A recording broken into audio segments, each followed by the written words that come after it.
Hi friends, నా పేరు అరవింద్. నేను రీసెంట్గా ట్రాన్స్ స్పీడ్ 400 ఓఎల్ఎక్స్లో సెకండ్ హ్యాండ్కి తీసుకున్నాను. 2,20,000 ఒక ఓఎల్ఎక్స్లో. అండ్ యాక్చువల్గా ఇది ఒక చిన్న ప్రాబ్లం ఉందండి. ఇది మీరు కూడా తెలుసుకుంటే మీకు కూడా ఇలాంటి ప్రాబ్లం ఫేస్ చేయరు.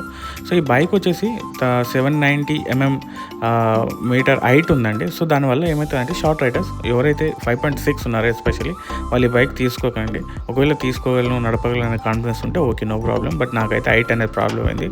అంతేకాదు ఈ బైక్ 39.5 bhp పవర్ ఉంది అండ్ 37.5 న్యూటన్ మీటర్ టార్క్ ఉంది. ఈ రెండు చాలా హెవీగా ఉంటుంది. చిన్నగా తోటలిస్తే ఎన్నికలు ఉన్న వ్యక్తి ఎగిరిపోయేంత స్పీడ్ ఉంటుంది. అండ్ హీటింగ్ ఇష్యూ ఉంది, భయంకరంగా హీట్ అవుతుంది. 2 minutes నడిపినా సరే బండి హీట్ ఎక్కుతుంది. హీట్ ఎక్కి ఫేస్కి, కాళ్ళకి, తొడలకి తెలిసిపోతుంది. సో ఇది కొద్దిగా చూసుకొని జాగ్రత్తగా కొనండి. ఇది ఫ్యామిలీకి అస్సలు పనికిరాదు.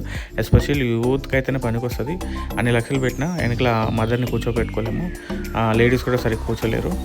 ఈ విషయంలో జాగ్రత్త చూసుకొని కొనండి.